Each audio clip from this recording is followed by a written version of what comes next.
Hello everyone, welcome to the GS foundation. आप सभी छात्रों का तहे दिल से स्वागत है आपके अपने परिवार जीएस फाउंडेशन पर।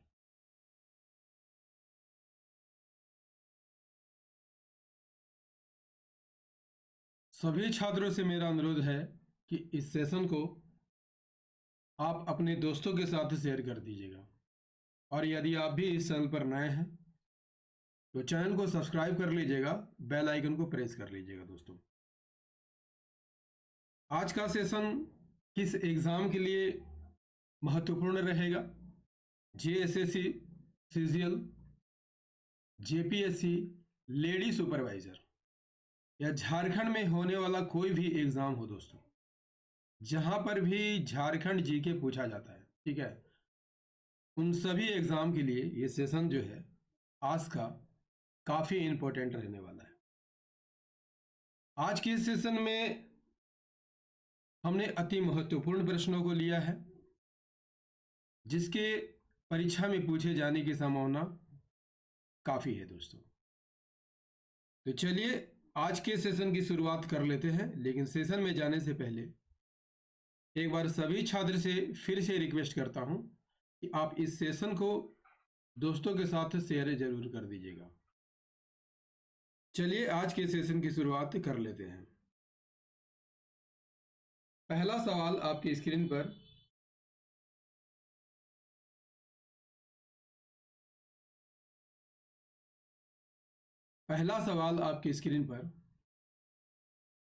कहता है कि झारखंड राज्य की उपराजधानी कहाँ है। बहुत ही आसान सा सवाल है, तो फटाफट आंसर को करते चलिएगा, है ना। झारखंड की उपराजधानी कहाँ है बताइए। आसान सा सवाल है, ठीक है। झारखंड की राजधानी कहाँ है दोस्तों? Option B is the correct answer. Jharkhand की राजधानी कहाँ है? दुमका है, ठीक है। दुमका जिले का गठन कब हुआ था? कब हुआ था बताइएगा। दुमका जिले का गठन 1855 ईस्वी में हुआ था, ठीक है। देखिए दोस्तों, झारखंड सरकार द्वारा जो है दुमका को तो उपराजधानी बनाया गया है, इसके अलावा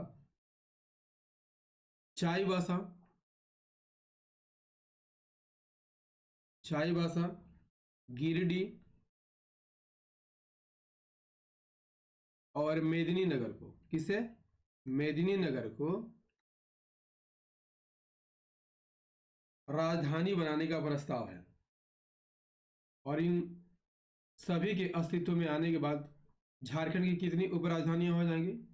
4 उपराजधानियां हो जाएंगी, है ना। चलिए अगले सवाल की ओर बढ़ते हैं। दूसरा प्रश्न आपके सामने क्या कहता है?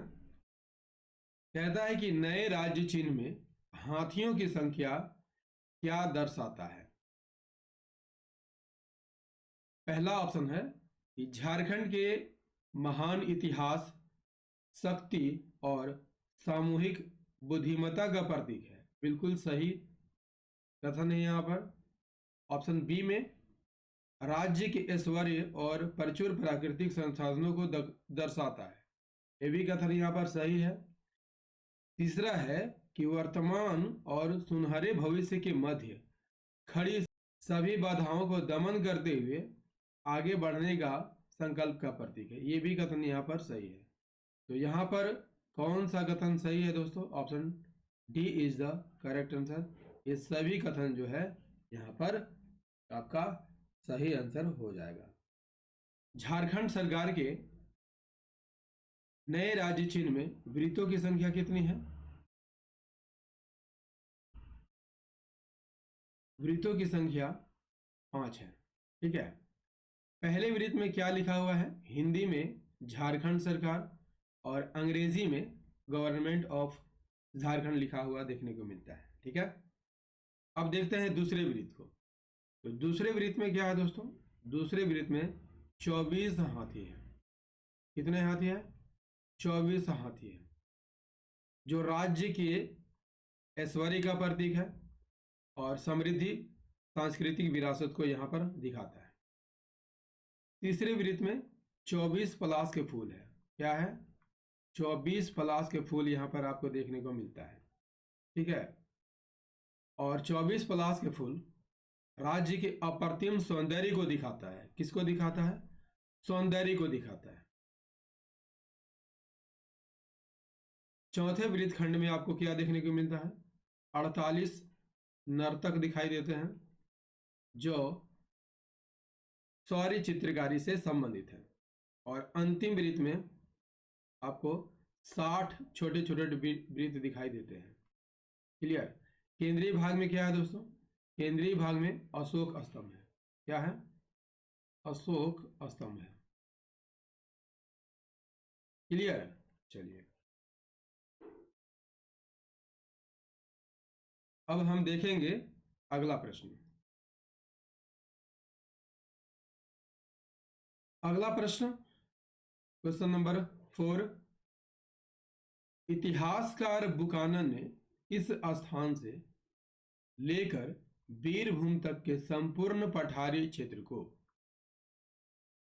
झारखंड के रूप में वर्णित किया है। इतिहासकार बुकानन ने किस स्थान से लेकर संपूर्ण पठारी क्षेत्र को झारखंड के रूप में वर्णित किया है? आंसर कीजिएगा जरा दोस्तों। इसका सही आंसर हो जाएगा option D is the correct answer. इतिहासकार बुकानन ने कांसी से लेकर बीरभूम तक के संपूर्ण पठारी क्षेत्र को किस रूप में वर्णित किया है? झारखंड के रूप में वर्णित किया है। चलिए अब हम देखते हैं पांचवा प्रश्न। अवशेष प्राप्त होते हैं। ठीक है, चलिए नेक्स्ट क्वेश्चन क्या कहता है? क्वेश्चन नंबर 8 क्या कहता है? कहता है कि जैन धर्म के किस तीर्थंकर के नाम पर पारसनाथ पर्वत का नामकरण हुआ है? ये भी इंपॉर्टेंट क्वेश्चन है दोस्तों। जैन धर्म के किस तीर्थंकर के नाम पर पारसनाथ पर्वत का नामकरण हुआ है? ठीक है, आंसर कीजिएगा। यदि आपने पढ़ा होगा तो आंसर आसानी से कर सकते हैं। सही आंसर हो जाएगा दोस्तों, पार्श्वनाथ के नाम पर पारसनाथ पर्वत का नामकरण हुआ है। ठीक है, पारसनाथ यहाँ पर एक पर्वत है दोस्तों। कहाँ पर है? गिरिडीह जिला में है। किस जिला में है? गिरिडीह जिला में है। ठीक है, ऊंचाई की बात कर लिया जाए कितनी है? 1365 मीटर। कितनी है दोस्तों? 1365 मीटर। इसी की ऊंचाई आपको फीट में कितना है? 4478 फीट। ठीक है, यहां पर जैन धर्म के 23वें तीर्थंकर पार्श्वनाथ ने निर्वाण प्राप्त किया था। और निर्वाण प्राप्त करने वाले कौन से तीर्थंकर थे? अंतिम तीर्थंकर थे। यदि आपसे पूछ लिया जाए कि जैन धर्म में कितने तीर्थंकर हुए थे? 24 तीर्थंकर हुए थे। इनमें से 20 पारसनाथ की पहाड़ी पर ही अपना निर्वाण प्राप्त किया था। क्लियर? पारसनाथ पहाड़ी को अन्य किस नाम से जाना जाता है? समेध शिखर के नाम से जाना जाता है। समेध शिखर के नाम से जाना जाता है। ठीक है, ये सारे फैक्ट कैसे लगे आप कमेंट करके जरूर बताइएगा। बढ़ते हैं अगले सवाल की ओर।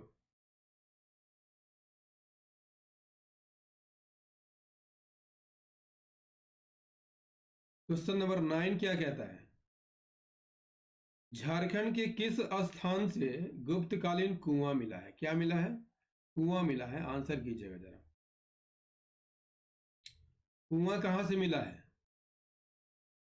कुआं कहां से मिला है? सही आंसर हो जाएगा ऑप्शन डी, बुकरू, रांची से मिला है। कहां से मिला है? बुकरू, रांची से मिला है। ठीक है, चलिए देख लेते हैं अगला सवाल। अगला सवाल हमारा है क्वेश्चन नंबर 10। नागवंशी राजा दुर्जन साल कितने वर्षों तक ग्वालियर के किले में बंद रहा था? बहुत बार बता चुका हूं आपको। दुर्जन साल कितने वर्षों तक ग्वालियर के किले में बंद रहा था? अगर आपने मेरा पहले का सेशन देखा होगा दोस्तों, तो इसका आंसर आप आसानी से कर सकते हैं। तो आंसर कीजिएगा जरा, सही आंसर क्या हो जाएगा? दुर्जन साल कितने वर्षों तक जो है ग्वालियर के किले में बंद रहा था? कितने वर्षों तक बंद रहा था? सही आंसर हो जाएगा दोस्तों से 12 वर्षों तक बंद रहा था। ठीक है, इसे कैद किसने किया था दोस्तों? जहांगीर ने कैद करवाया था। क्लियर? इसे 12 वर्षों तक कैद में रखा गया था, लेकिन 12 वर्षों के बाद जहांगीर इसे छोड़ देता है। क्या कारण है दोस्तों कि जहांगीर इसे छोड़ देता है? तो याद रखिएगा, जहांगीर के दरबार में एक बार हीरे की असलियत को लेकर विवाद होता है। ठीक है, तो दुर्जन साल को बुलाया जाता है दरबार में, किस लिए? हीरे की पहचान करने के लिए, क्योंकि ये दुर्जन साल जो है हीरे का बहुत बड़ा पारखी होता है। वह हीरो की पहचान कर लेता है, इसी कारण उसे क्या कर दिया जाता है? जेल से रिहा कर दिया जाता है और उसके राज्य को वापस कर दिया जाता है। ठीक है, उसके राज्य को क्या कर दिया जाता है? वापस कर दिया जाता है। और इसके बाद जो है दुर्जन साल उसे 6,000 रुपये वार्षिक जो है कर देने का वादा करता है। जहांगीर ने दुर्जन साल को कौन सी उपाधि प्रदान की थी? याद रखिएगा, शाह की उपाधि प्रदान की थी। ठीक है, चलिए दोस्तों, सेशन कैसा लग रहा है? उम्मीद करता हूं आपको सेशन बहुत अच्छा लग रहा होगा। यदि सेशन अच्छा लग रहा है दोस्तों, तो आप इसे लाइक जरूर कर दीजिएगा। ठीक है, अगला सवाल हम लोग करेंगे क्वेश्चन नंबर 11। ठीक है, क्या कहता है दोस्तों? क्वेश्चन नंबर 11 क्या कहता है? खड़गडिहा राजवंश की स्थापना किसने की थी? किसने की थी? खड़गडिहा राज्य की स्थापना किसने की थी? सही आंसर हो जाएगा ऑप्शन सी, हंसराज देव ने की थी।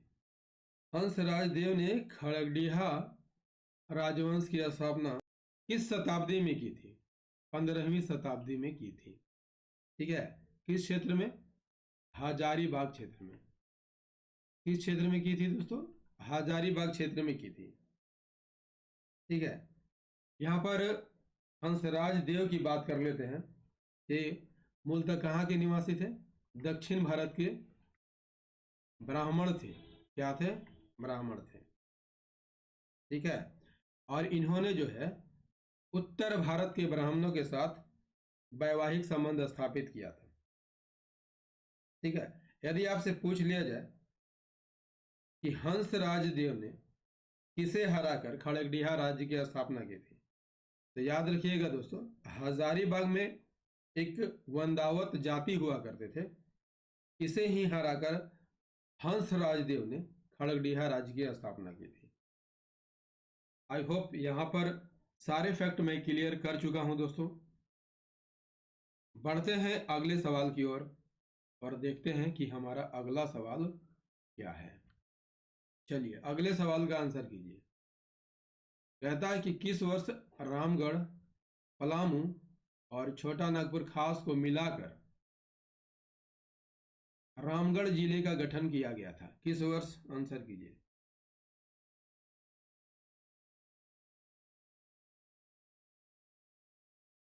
किस वर्ष रामगढ़, पलामू और छोटा नागपुर खास को मिलाकर रामगढ़ जिले का गठन किया गया था? क्या हो जाएगा सही आंसर? 1773 में रामगढ़, पलामू और छोटा नागपुर खास को मिलाया गया और किस जिले का गठन किया गया? रामगढ़ जिले का गठन किया गया। और यदि आपसे पूछ लिया जाए कि इसे रामगढ़ जिले को किसके अधीन रखा गया था, तो याद कर लीजिएगा, कैप्टन कैमक के अधीन रखा गया था। किसके अधीन रखा गया था? कैप्टन कैमक के अधीन रखा गया था। ठीक है, चलिए अगला सवाल क्या कहता है दोस्तों, क्वेश्चन नंबर 13। 1923 के चुनाव में 1923 के चुनाव में दक्षिण संथाल परगना निर्वाचन क्षेत्र से स्वराज पार्टी के प्रतिनिधि के रूप में कौन चुने गए थे? कौन चुने गए थे दोस्तों? तो यहां पर सही आंसर हो जाएगा ऑप्शन बी, रामेश्वर लाल चुने गए थे। ठीक है, चलिए दोस्तों सेशन कैसा लग रहा है, कैसा लग रहा है आप कमेंट करके जरूर बताइएगा। देखिए दोस्तों आपके कमेंट का हमेशा मुझे इंतजार रहता है, ये आपके कमेंट ही है जो हमें वीडियो बनाने के लिए उत्साहित करते हैं, तो आप कमेंट जरूर कर कीजिएगा। ठीक है, चलिए next question number 14। Jaipal Singh के नेतृत्व में झारखंड पार्टी का कांग्रेस में किस वर्ष विलय हुआ था? किस वर्ष विलय हुआ था दोस्तों, आंसर कीजिए। इसका सही आंसर हो जाएगा 1963 में विलय हुआ था, है ना। कब हुआ था? 1963 में। यदि आपसे पूछ लिया जाए कि जयपाल सिंह को झारखंड पार्टी में विलय के लिए किसने उत्साहित किया था, किसने मनाया था? विनोदानंद झा ने मनाया था। विनोदानंद झा ने मनाया था। यहां पर जयपाल सिंह की बात कर लिया जाए दोस्तों, तो जयपाल सिंह का जन्म कब होता है?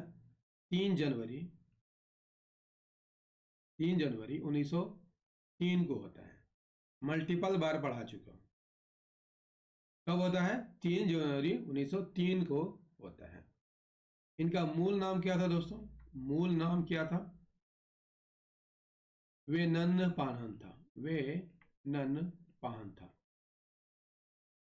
ठीक है, जब ईसाई बन जाते हैं तो ईसाई बनने पर इनका नाम क्या हो जाता है? ईसाई बनने पर इनका नाम ईश्वर दास हो जाता है। क्या हो जाता है दोस्तों? ईश्वर दास हो जाता है। जयपाल सिंह नाम किसने रखा था?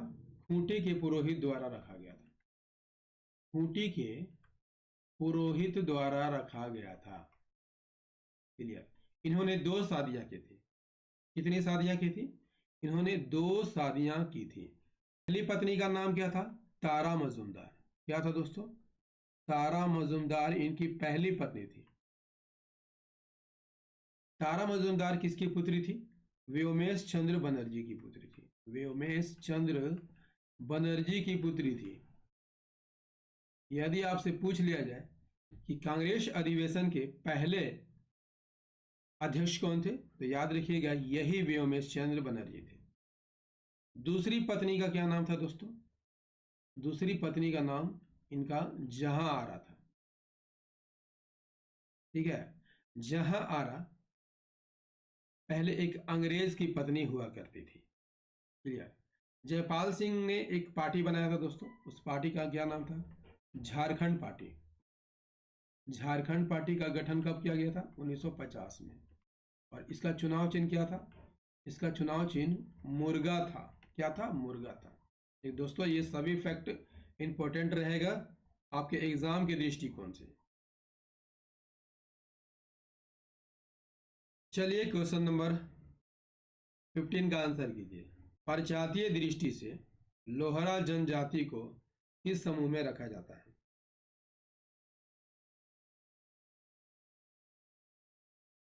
परजातीय दृष्टि से लोहरा जनजाति को किस समूह में रखा जाता है? सही आंसर हो जाएगा ऑप्शन ए, प्रोटो ऑस्ट्रेलाइड श्रेणी में रखा जाता है। लोहरा जनजाति कौन सी भाषा बोलते हैं दोस्तों? सादानी भाषा बोलते हैं।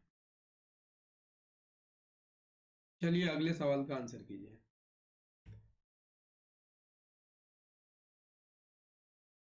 Question number 16। सादान किसे कहते हैं? आसान सा सवाल है दोस्तों। ठीक है, आसान सा सवाल है, ऐसे ही सवाल परीक्षा में पूछे जाएंगे। सादान किसे कहते हैं? आदिवासी को, दीकू को, आदिवासी और मूल निवासी को, झारखंड की मूल गैर जनजातीय लोगों को किसे कहा जाता है?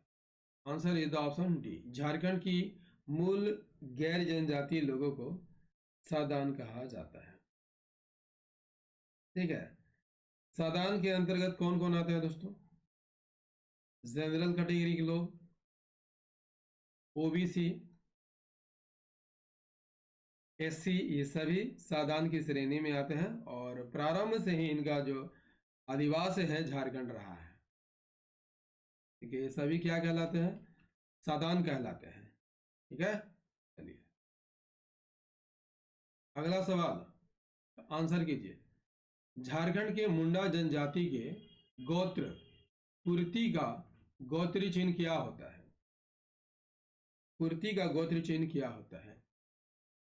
कुर्ती का गोत्र चिन्ह घड़ियाल होता है। क्या होता है? घड़ियाल होता है। यदि आपसे पूछ लिया जाए कि मुंडा जनजाति के भेंगरा गोत्र का प्रतीक चिन्ह क्या है?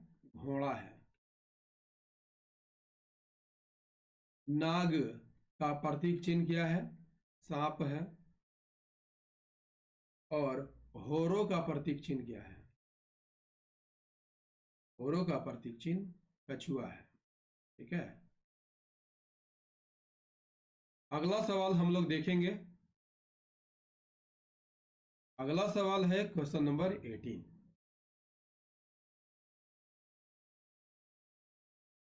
किस त्योहार में महिलाएं पुरुष वेश धारण कर परंपरागत हथियार लेकर शिकार खेलने निकलती है? वह कौन सा त्योहार है? सही आंसर हो जाएगा ऑप्शन ए, जनी शिकार। ठीक है, कितने वर्षों के अंतराल पर यह होता है दोस्तों? 12 वर्षों के अंतराल पर होता है। ठीक है, इस त्योहार में महिलाएं कहाँ इकट्ठा होती है? अखड़ा में इकट्ठा होती है। अखड़ा में इकट्ठा होती है। यहाँ पर पाहन द्वारा, याद रखिएगा, मांस को बांटा जाता है। क्लियर? नेक्स्ट क्वेश्चन नंबर 19, फटाफट आंसर को करते चलिएगा। संथाल जनजाति में दीक्षा संस्कार को किस नाम से पुकारा जाता है? किस नाम से पुकारा जाता है? सही आंसर हो जाएगा ऑप्शन ए, चाचो छठियार के नाम से पुकारा जाता है।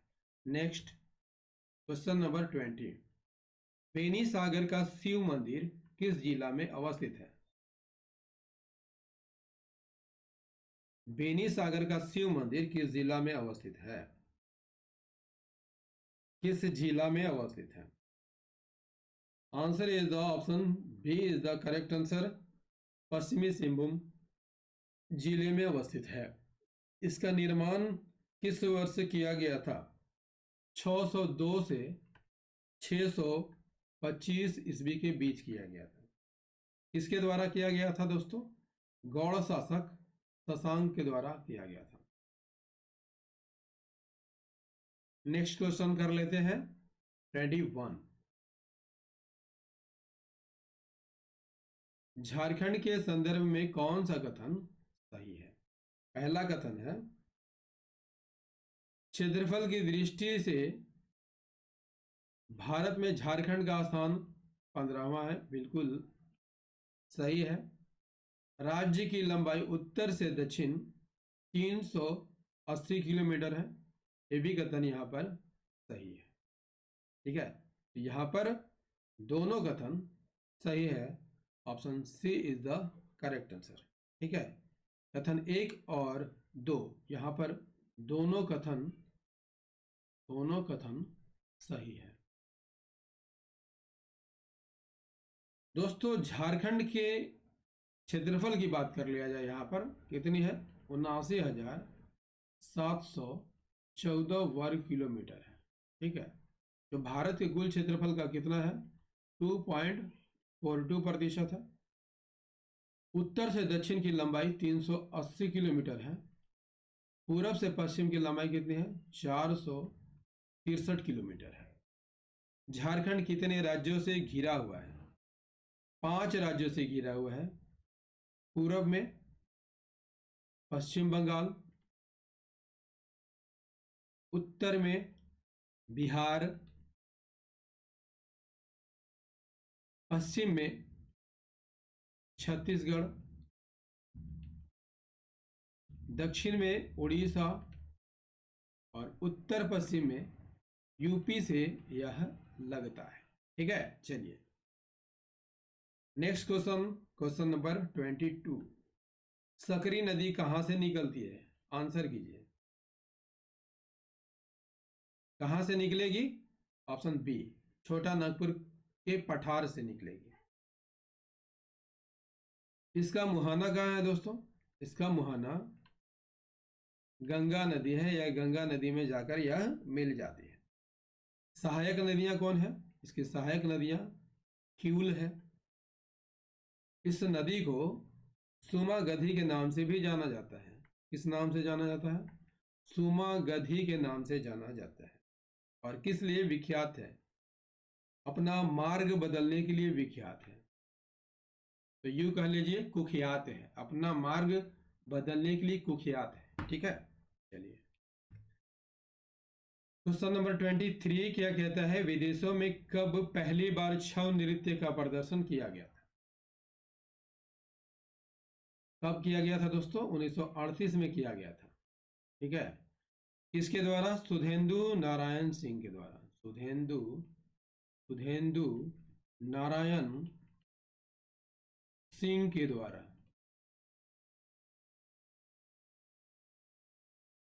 नेक्स्ट क्वेश्चन क्या कहता है? Question number 24। लू पंगटू जलप्रपात किस जिले में है? Answer is the option B, पश्चिमी सिंहभूम में है। Question number 25। भारत के कुल लाह उत्पादन का कितना भाग झारखंड में होता है? 50%, 60%, 70%, 80%? सही आंसर हो जाएगा ऑप्शन ए, 50% लाह का उत्पादन झारखंड में होता है। यदि आपसे पूछ लिया जाए कि लाह अनुसंधान संस्थान कहां पर है? नामकुम में है, नामकुम रांची में है। लाह की कितने किस्में हैं? कुल 4 किस्में हैं। आइए देखते हैं कि लाह की कौन कौन से किस्में हैं। अगहनी लाह, कतकी लाह, बैसाखी लाह और जेठी लाह। ठीक है, लेकिन सबसे ज्यादा कौन से लाह का उत्पादन किया जाता है? बैसाखी लाह का उत्पादन किया जाता है। और कुल उत्पादन का 82% जो है बैसाखी लाह का उत्पादन किया जाता है। ठीक है, लाह जो है दोस्तों किन किन पेड़ों पर लगाया जाता है? याद रखिएगा, पलाश के पेड़ पर लगाया जाता है, बैर के पेड़ पर भी लगाया जाता है, कुसुम के पेड़ पर भी लगाया जाता है। इन सभी पेड़ों पर लाह का उत्पादन किया जाता है। दोस्तों, झारखंड जीके का प्रैक्टिस सेट नंबर 39 आपको कैसा लगा? कमेंट करके जरूर बताइएगा। ठीक है, यदि सेशन पसंद आया हो दोस्तों तो इसे लाइक कर दीजिएगा, दोस्तों के साथ शेयर तो अवश्य कर दीजिएगा। और यदि आप भी इस चैनल पर नए हैं, चैनल को सब्सक्राइब कर लीजिएगा, बेल आइकन को प्रेस कर लीजिएगा। याद रखिएगा मेरी वीडियो कब आती है? डेली रात को 8 बजे आती है। ठीक है, इसे रोज देखना मत भूलिएगा। मिलते हैं अगले सेशन में प्रैक्टिस सेट नंबर 40 में। तब तक के लिए जय हिंद, धन्यवाद।